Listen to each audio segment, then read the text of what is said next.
In today's video, I'm going to teach you how to use Trello Workspace views. By the end, you'll feel confident switching between the different views and knowing exactly when to use each one to manage your work more smoothly.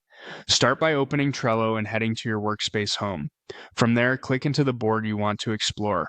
At the very top, next to your board's name, open the View dropdown. This is where Trello keeps all the Workspace views we'll use. First, choose the Table view. Think of this as a spreadsheet-like overview of your cards. You'll see cards from your list laid out in rows with columns for fields like status, assignee, due date, and labels. It's perfect for scanning a lot of information at once, spotting missing fields, and understanding overall progress. If you manage many cards, this view makes it easier to compare and organize without jumping between lists. Next, switch to Calendar. This view places cards onto a calendar based on their due dates, so you can see what's coming up this week or month.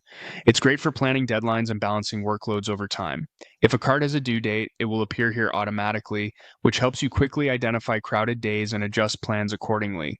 Now open Dashboard. Dashboard gives you visual charts that summarize your work, such as how many cards are in each list, which labels are most common, or how tasks are distributed among team members.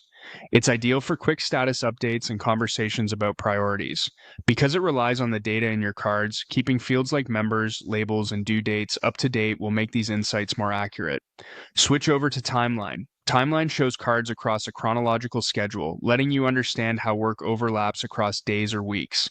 It's helpful for planning phases, coordinating handoffs, and spotting bottlenecks. Cards with start and due dates will appear as bars, so you can see duration and sequencing at a glance. Finally, choose Map. If your cards include location details, they'll be pinned on a map, which is especially useful for fieldwork, events, or site-based projects. You can quickly see geographic clusters and plan routes or regional assignments. If you don't see pins, that simply means the cards don't have location data yet.